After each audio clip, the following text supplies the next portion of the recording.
Ya, selamat pagi buat anak-anak kami. Bagaimana keadaannya semua?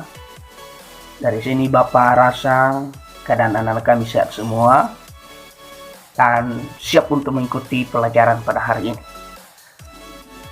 Materi yang akan kita bahas pada saat ini yaitu kekongruenan dan kesebangunan kelas 9 semester 1. Nah, sebelum kita masuk pada materi, alangkah lebih baiknya kita menyerahkan diri kita ke dalam tangan Tuhan.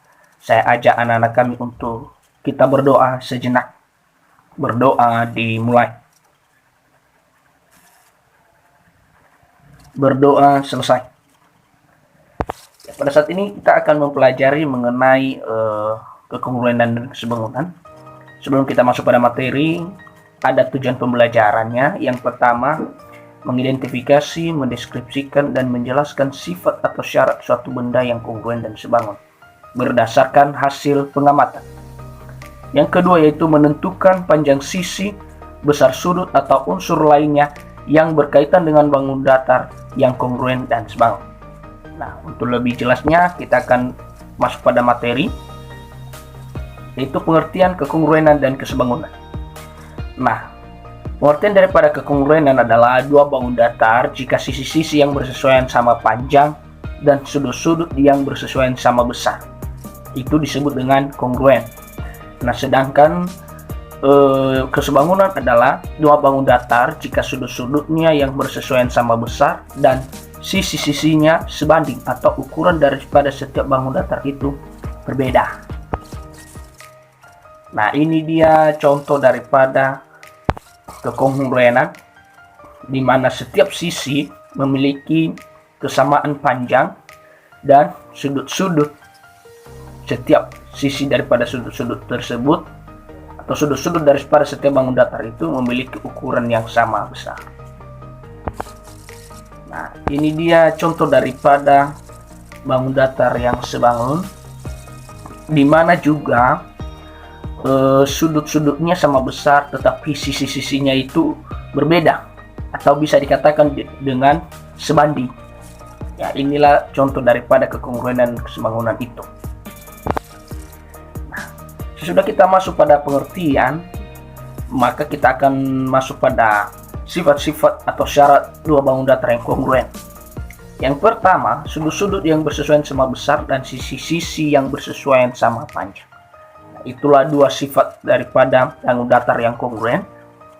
Sehingga di sini sudah ada lambangnya, yaitu lambang kongruen, yaitu jika bangun datar A kongruen dengan bangun datar B, maka dapat ditulis A kongruen dengan B.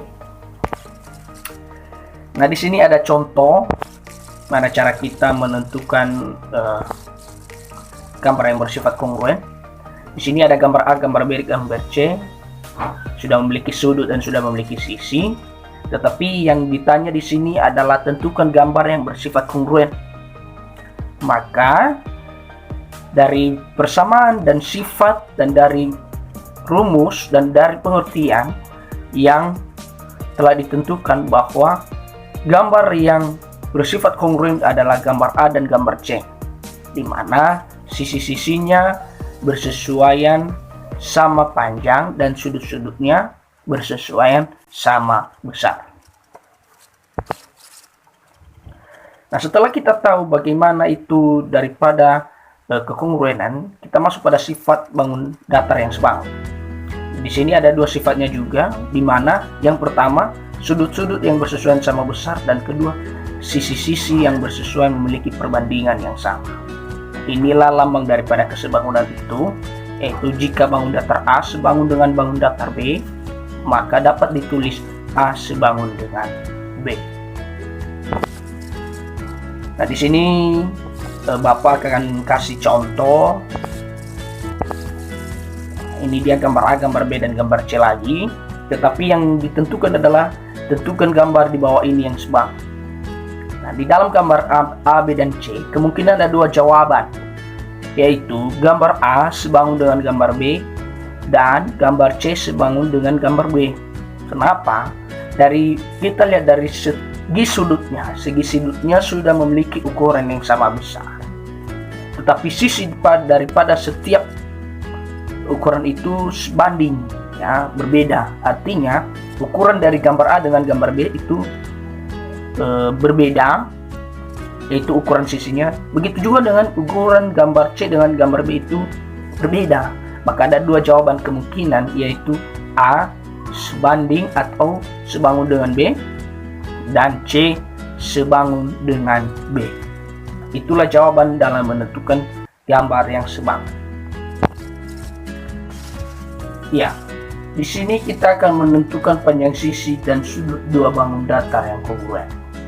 Nah, dalam menentukan panjang sisi, di sini ada dua buah bangun datar segitiga, yang salah satunya adalah segitiga ABC dan segitiga DF.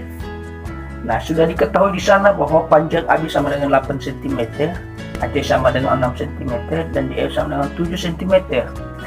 Maka yang ditentukan adalah sisi-sisi yang belum dipasang.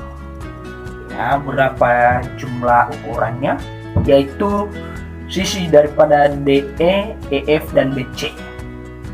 Maka karena ABC dan DF kongruen, ya bukan sebangun tapi kongruen, maka AB sama dengan DE. Nah, DE tadi kan belum ditentukan jawabannya, maka kita lihat AB atau AB-nya sebangun, yaitu 8 cm, dan AC sama dengan EF, dan EF adalah 6 cm, dan terakhir adalah BC sama dengan DF, dan BC jawabannya adalah 7 cm. Maka otomatis kedua dari gambar segitiga itu disebut dengan kongruen. Nah, sesudah kita menentukan panjang sisi, bagaimana cara menentukan yang namanya sudut? Nah, di sini kita lihat dulu ada segitiga. Dalam menentukan segitiga, yaitu di mana segitiga ABC dan PQR sebangun. Nah, sudut daripada B dan Q itu sebenarnya adalah 50 derajat, sudah ditentukan. Dan satu lagi yaitu sudut daripada AP, ya, AP-nya adalah 90 derajat. Maka kita tentukan adalah sudut R dan sudut C di kedua segitiga itu. Ya. Maka dalam menentukannya, kita harus menentukan berapa dulu sudut daripada segitiga, sudut besarnya sebuah segitiga. Maka sudut besarnya sebuah segitiga adalah 180 derajat. Ya. Maka dalam menentukan itu, maka sudut R atau sudut C sama dengan 180 derajat dikurang, ya. Maka sudut A tambah sudut Q, ya, atau sudut A ditambah dengan sudut B, atau sudut B ditambah dengan sudut Q. Itu penjelasannya. Maka kita tentukan saja sudut A tambah sudut B, atau sudut P ditambah dengan sudut Q, yaitu 90 ditambah 50 derajat. Maka 90 ditambah 50 derajat adalah 140. Maka 180 dikurang 140 adalah 40 derajat. Maka sudut daripada R atau sudut daripada C adalah 40 derajat. Nah, di sini setelah kita menentukan sisi dan sudut daripada bangun datar yang bersifat kongruen, kita masuk pada menentukan panjang sisi pada bangun datar yang sebangun. Di sini sudah ditentukan dua bangun datar yang sebangun, dan yang dihitung adalah panjang AB dan panjang QR. Kita masuk pada jawabannya. Nah, karena bangun datar ABCD dan PQRS sebangun, maka sisi-sisi yang bersesuaian sebanding. Maka AB per PQ sama dengan DC per SR. Maka AB per 12 sama dengan 6/9. Maka yang diketahui atau yang ditanya adalah AB tadi. Maka kita lakukan perkalian silang. Maka 9AB sama dengan 12 kali 6, dan 9AB sama dengan 12 kali 6 adalah 72.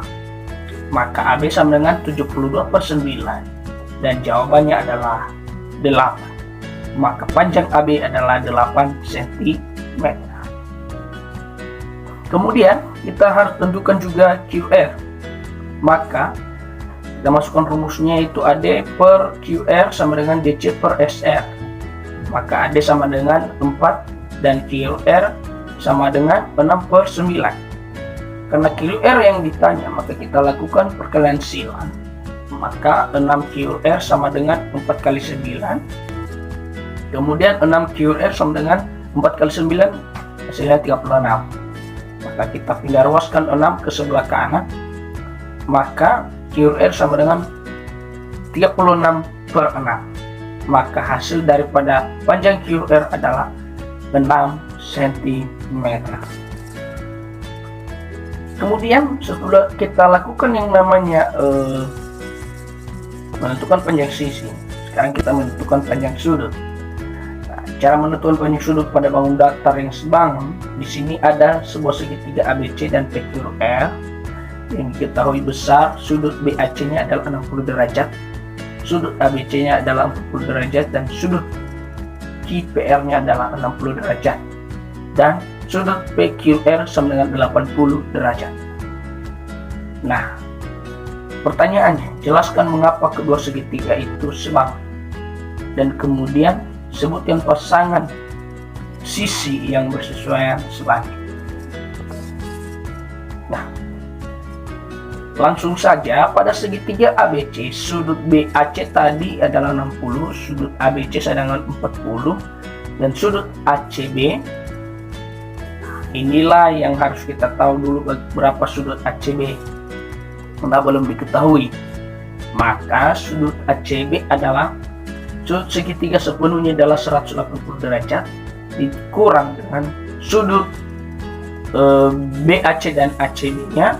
ABC-nya yaitu 60 ditambah 40 adalah 100. Maka 180 dikurang 100, maka sudut ACB-nya adalah 80 derajat. Kemudian pada segitiga PQR, sudut QPR adalah 60 derajat dan sudut PRQ sama 80 derajat tadi. Maka sudut PRQ adalah 180 derajat dikurang 60 ditambah 80. Hasilnya adalah 180 derajat dikurang 40. 140 sama dengan 40 derajat. Maka ketika mereka sebangun, maka sudut BAC sama dengan sudut QPR sama dengan 60 derajat, sama sudutnya. Dan sudut ABC dengan sudut PQR sama dengan 40 derajat, dan sudut ACB sama dengan sudut PRQ sama dengan 80 derajat. Sehingga dapat dikatakan bahwa segitiga ABC dan segitiga PQR sebangun karena sudut-sudut yang bersesuaian sama besar.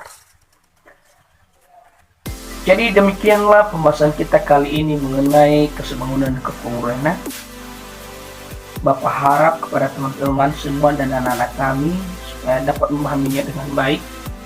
Dan jika masih ragu-ragu dengan jawaban atau penjelasan kami, boleh dikasih pertanyaan di kolom komentar nanti ketika saya langsung edit. Dan sekian dan terima kasih. Yahoo.